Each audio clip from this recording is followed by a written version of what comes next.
Writing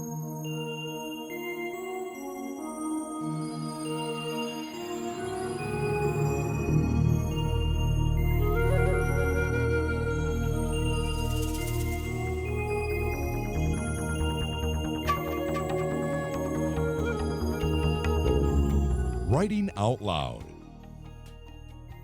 a program designed to explore in-depth interviews with writers to hear that words have voices.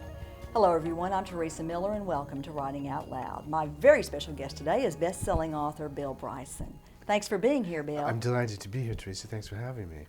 Your latest book, One Summer, America, 1927. Why the focus on 1927? Well, it was kind of an accident, a really happy one, I think. But I'd always been strangely fascinated by the fact that Babe Ruth hit 60 home runs and Charles Lindbergh flew the Atlantic in the same summer. For some reason, that had always just fascinated me that these two very iconic events had happened exactly in parallel, precisely the same time. And so for some years, I'd had it in my head that it might be an interesting exercise to do a dual biography of these two very iconic American figures, but with the idea that the narrative arc would be sort of heading towards the summer of 1927 when they both had their career years.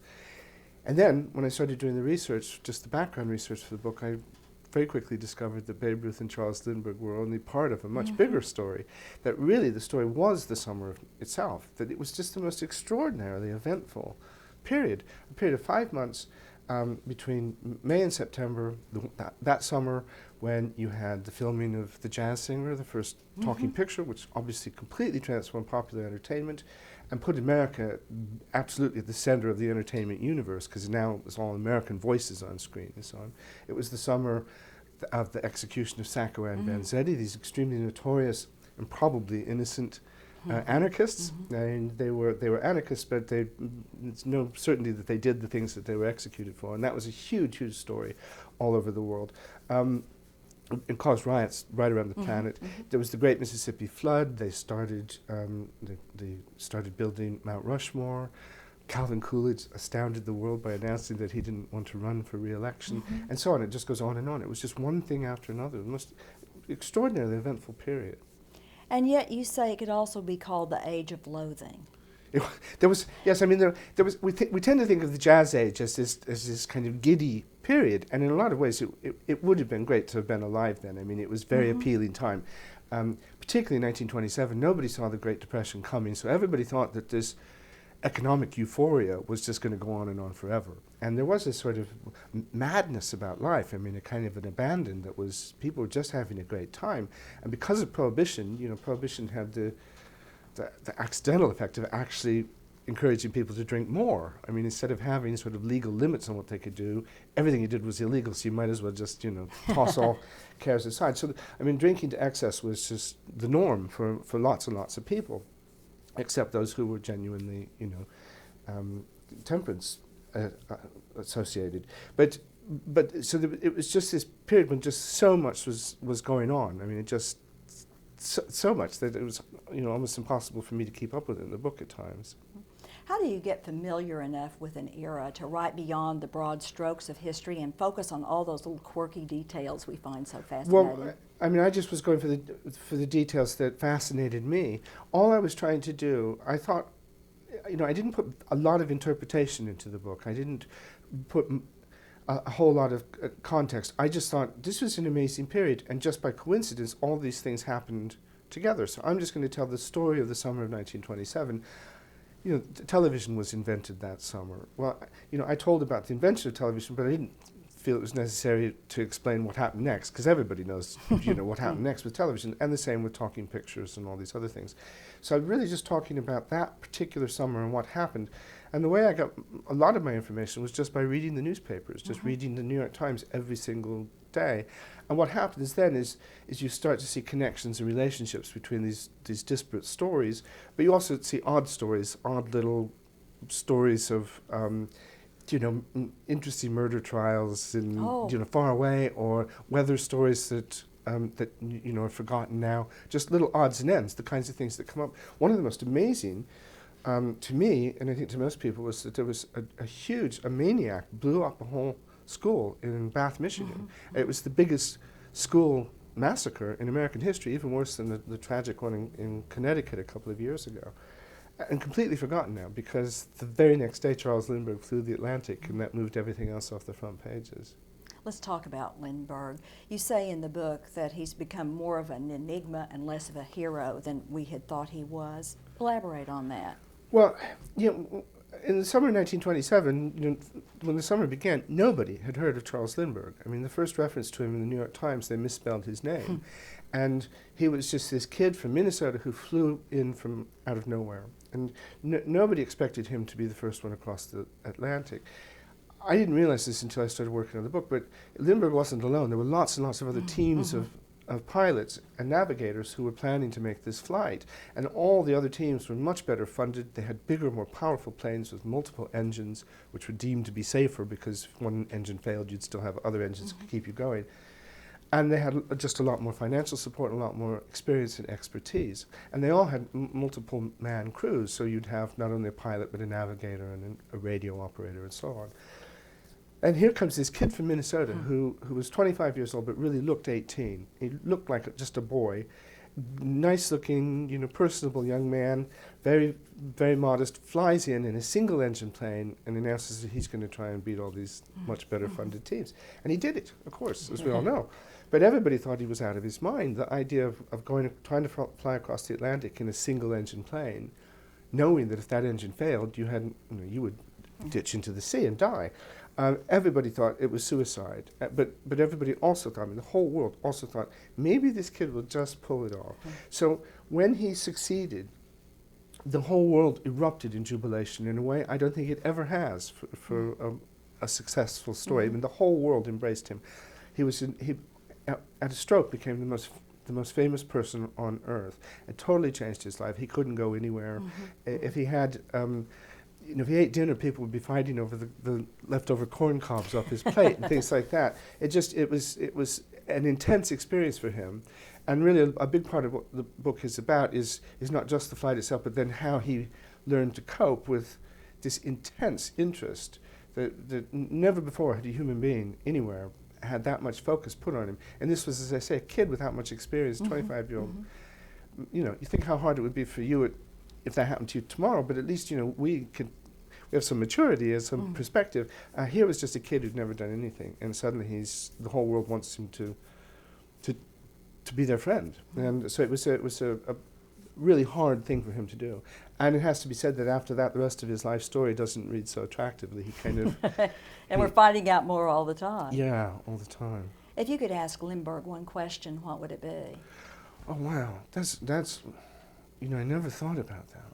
But I guess the question I would really want to ask him is, just what did it feel like? When he came into land in Paris, he had no idea that there were, 100,000 people on the ground waiting for him to get down there. He thought he was going to land and be completely alone. It was late at night.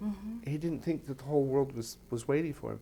And to go from that, having taken off virtually anonymous, landing as the most famous person on earth, I'd really love to know what did it feel like? What was it like living with that? Because I've tried to imagine it in the book, and it really, it is pretty much unimaginable. And all the pandemonium, 8 people left behind their false teeth. That was great. You could ask Calvin Coolidge a question. What would it be? Oh, well, I guess the question of Coolidge is, why really did you decide not to run for president? In retrospect, it was a really wise decision because the Great Depression was just around the corner. But I don't think Coolidge saw that, and I don't think he was being wise before the event. So what was it that made him decide he didn't want to be president anymore? He was a very popular president at the time. He widely respected and admired by people from all parties at the time he was president. And he was kind of a comical figure because he didn't work real hard. I mean, he genuinely believed that the job of the president is just to keep out of everybody's way, just to get the economy going and then stand back. And that was his philosophical notion. And as a result of that, he spent a lot of time with his feet up, not doing anything because he didn't want to get in the way of business and progress. So I suppose if I had one question to ask him, it would be, why did you decide you didn't want to be president anymore?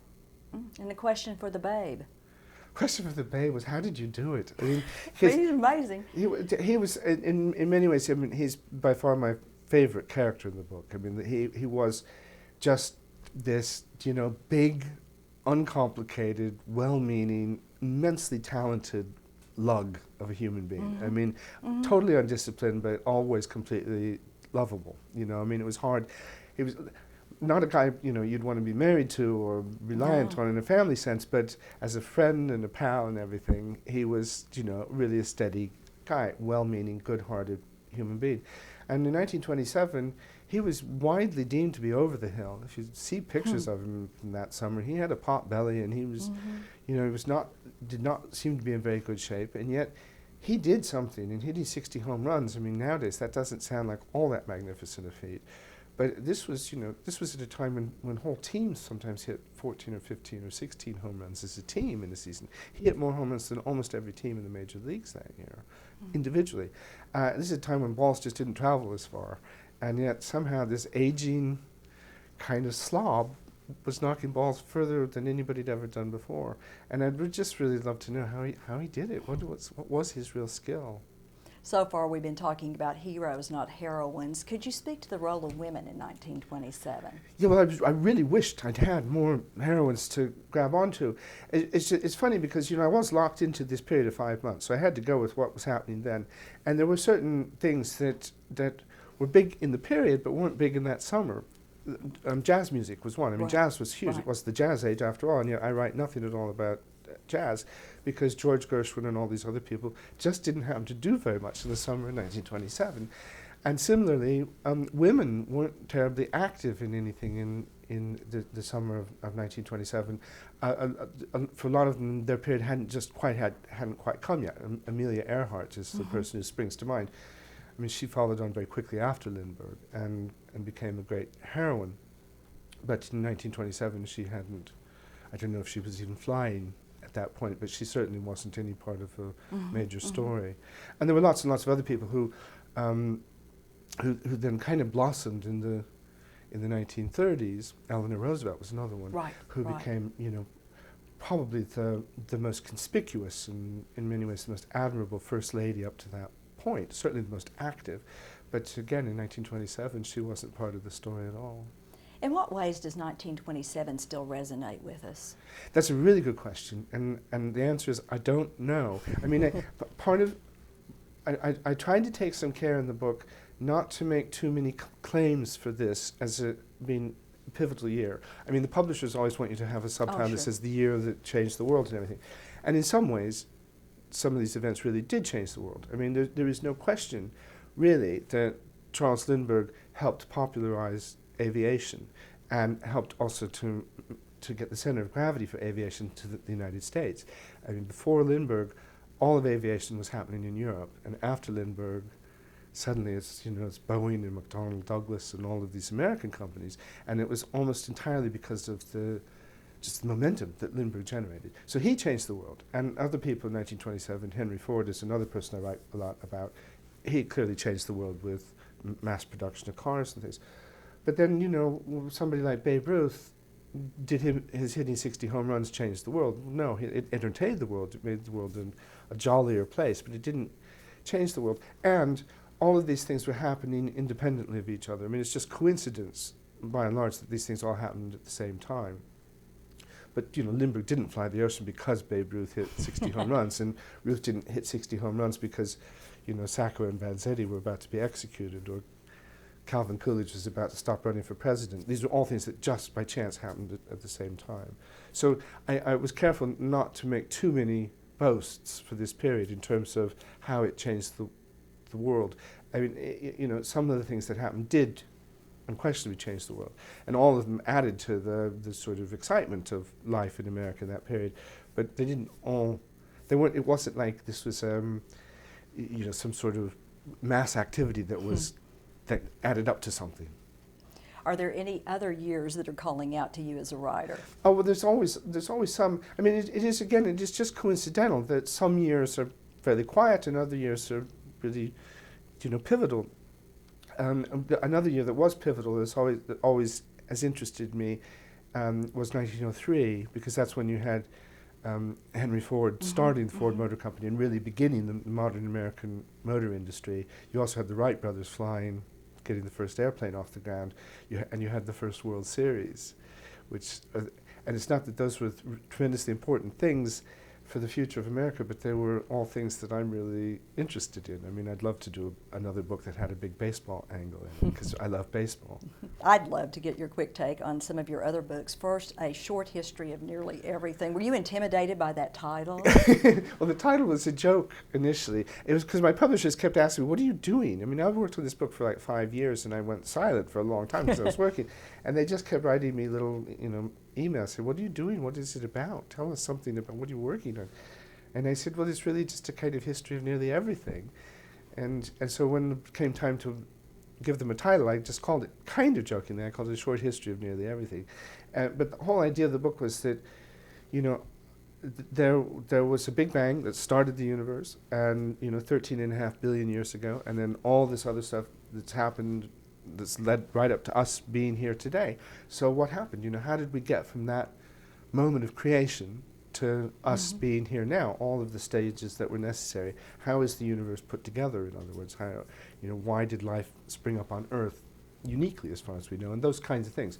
So really, it was just me trying to understand science, a subject that I was never very good at in school, and trying to see if there wasn't some level at which I could engage with science and without getting into equations and formulas and the technicalities of it.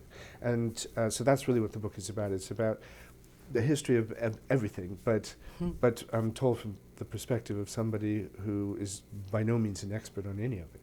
You've also done a shorter version for kids. Yeah, that was that's a really interesting challenge. And in fact, I can't claim too much credit for it because it's such a technical exercise. You have to there was really an editor, a really lovely woman in England who essentially did it. I had approval and I got to sort of supervise what she did, but she really did the work in taking my book and adapting it for children's readership, because it's such a specialized area of expertise. You have to simplify concepts without getting them wrong, and you also have to simplify the vocabulary and so on.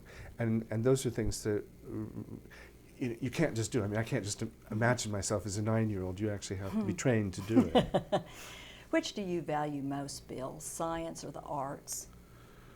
Well, that's a really good question, Teresa, because I don't know how you could value one more than the other. I've come to appreciate science a lot more than I ever did before by doing a book on science. And, science is really important. It answers all our questions, and it will provide all our solutions. If we're living in a world 50 years from now that's worth living in, it'll be because science came up with solutions to the problems that we're confronted with in terms of, healthcare and global warming and whatever problems you want to list. Science will mostly solve our problems and it'll answer our questions. So it's unquestionably very, very important. But personally, I live more in the world of arts and literature. I'm not a scientist by nature. I don't really, I certainly don't have a lot to do day to day with scientists and the work they do. I admire and I'm grateful for what they do, but I'm not part of their world.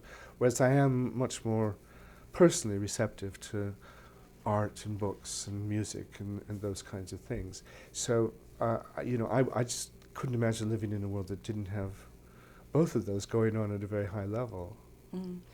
We get to know you especially well through your memoirs. Let's visit about A Walk in the Woods. Did you have any idea when you were writing that book that so many people would relate to your personal story? No, I didn't. And particularly as we failed. That was, that's a really very fundamental part of the book, is that we failed. And a lot of people, particularly in those days when I first was doing the book, the Appalachian Trail was both almost a religious experience for a lot of people. The idea of making jokes about it was about the same as making fun of somebody's religion. It was really, but the other thing was that people who were serious about the Appalachian Trail, widely regarded it as an all or nothing thing. You either do it all or you don't do any of it. And what Katz and I came to feel very strongly as the course of the summer was, first of all, we're never going to walk the whole thing. It's too hard for us. It's too long. You cannot imagine how far 2,200 miles is until you try and walk it on foot. And we just realized we don't have what it takes. 90% of people who go out there discover that too. Only about 10% of people who set off to walk the Appalachian Trail from end to end succeed. 98% give up. Traditionally, they would give up in discouragement and go home. And what this book is arguing is, don't give up and just do what you want to do. I mean, do as much of it as you want to do. Don't feel that you have to do every single inch of it. And that was quite a radical idea, and one that some people in the Appalachian Trail world still really don't like. I mean, they feel that that's somehow irreverent and not respectful enough to the trail. But I really do strongly feel that, you know, everybody should, if you just want to do 200 yards, that's fine. If you want to do 5 days, if you want to do 200 miles or 400 miles or whatever you want to do, whatever you can do it and enjoy it. I mean, you know, it's something that belongs to all of us as Americans. This is our treasure, and we're so lucky in America to have it. You know, it's just such a rarity in the world at large to have a complete pristine wilderness of that length still there, right in the middle of a hugely populated corridor. So, you know, you shouldn't have to apologize because you haven't walked every inch of the way. And that was really what the book became about. You've had several years now to think back on this book. Have you come to view it any differently at all? I don't think so. That's really, I mean, what I'm waiting for now is, you know, it's been made into a movie. Yes, Robert Redford. Robert Redford is playing me, and Nick Nolte is playing Katz. And they're quite different people in many ways from both of us. So they're going to have to adapt the movie in some way to allow for that. I mean, the big issue for me and for Katz, when we were walking, we were both in our 40s, so we were very considerably younger than Robert Redford and Nick Nolte. Our problem was fitness. We were just way out of shape, and we were taking on more than we bargained for. We just didn't realize how physically demanding it was going to be. But for Robert Redford and Nick Nolte, I mean, both of them are in pretty good shape, and their problem is going to be age rather than you know, being overweight and slobby. And so for them, I think it's going to be more of an issue of age, and how they modify that to make it work in a movie, I don't know. But I'm very hopeful, because the one thing I'm certain of is that Robert Redford makes good movies. He's, you know, he doesn't. Absolutely. He always makes intelligent movies. So however he solves that problem, he will do it in an interesting and thoughtful way, I'm sure. More recently, you've written The Life and Times of the Thunderbolt Kid. How would you describe this book to people who haven't read it yet? Well, it was all about the magic of my childhood. I grew up in the 1950s in Des Moines, Iowa, and I just looking back on it, when I reached middle age and look back, I realized, I'm absolutely convinced, it was a very special time to be a kid. It was a special time to be alive. I mean, the 50s in America, I think, was a really, really special time, but particularly if you were a child.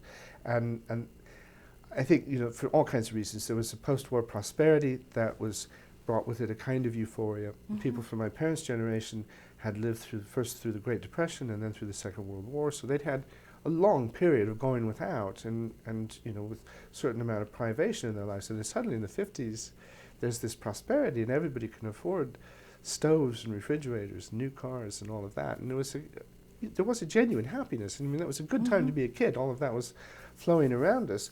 There was that, but also I just think that it was a much simpler world then. One of the things I really missed from that period was that everything in your own community was local and special to that community. I'm sure it was the same in Tulsa. It certainly was in Des Moines. You know, when we went shopping for clothes, it was at clothing stores that were owned by local retailers. The department store was Yonkers. It was a Des Moines department store. You know, you didn't find it in other cities. The restaurants we went to, the food was from local recipes cooked by local people, and that we didn't have all of these chains everywhere, not in anything like the same extent. And that made every place individual and special in a way that I think modern life has pretty well lost. And again, I think that was something that I wanted to dwell on and talk about. It had good aspects and bad. I mean, you got a lot of bad food in the 50s because you know, you weren't. Nowadays you can just go to a chain restaurant that you know you can rely on, and you'll get the same thing wherever you go in the world. Back then it was a lot more hit and miss. Sometimes it was really good and sometimes it was really terrible. And that's really what the book is about, is just how life has changed from that period. And now you live in England. What makes England home for you? Well, that's a good question. I went over there in the first instance in 1971 when I was 20 years old. I was just hitchhiking around Europe, and totally by accident I stumbled into a job at a psychiatric hospital outside London. And I took this job intending to stay for 2 or 3 or 4 months. I thought I was really lucky to have paid employment and to be kind of on vacation and being paid for it. And while I was there, I met a student nurse who has become and still is my wife, and I kind of fell for her and fell for England at the same time. And 40 years later, I'm with both of them. And it really is just I could very happily have come back to America, and I could very happily move back to America tomorrow, but for some reason my life just became over there. And I really, really do like England. It's been terrific to me. I mean, they've been very, the British nation has been very good to me. They've given me lots of awards and things, allowed me to do lots and lots of things that, and I do think that by being a foreigner, if you're a writer, it puts you in a very lucky position, in that it gives you slight distance from everything you're writing about. I mean, I like to think that I can write more effectively about America by having lived out of America for so long, but at the same time, know it intimately because I grew up here and I spent a lot of my life here. But when I come back, perhaps I'm just flattering myself, but I like to think that I can see things from a different perspective because I'm visiting, I'm reinserting myself in, and I see how things have changed slightly. And again, in Britain, the same thing, where I can write about Britain as someone who knows the country really well after 40 years, but at the same time, I'm not British. I'm not really part of them. I have this distance from it. And as a writer, that's a very privileged perspective to be in. Well, the privilege is ours today, Thank Bill. you. Thank you so much for being here. Oh, it's my pleasure, Tracy. Thank you. And thank all of you for joining us on Writing Out Loud.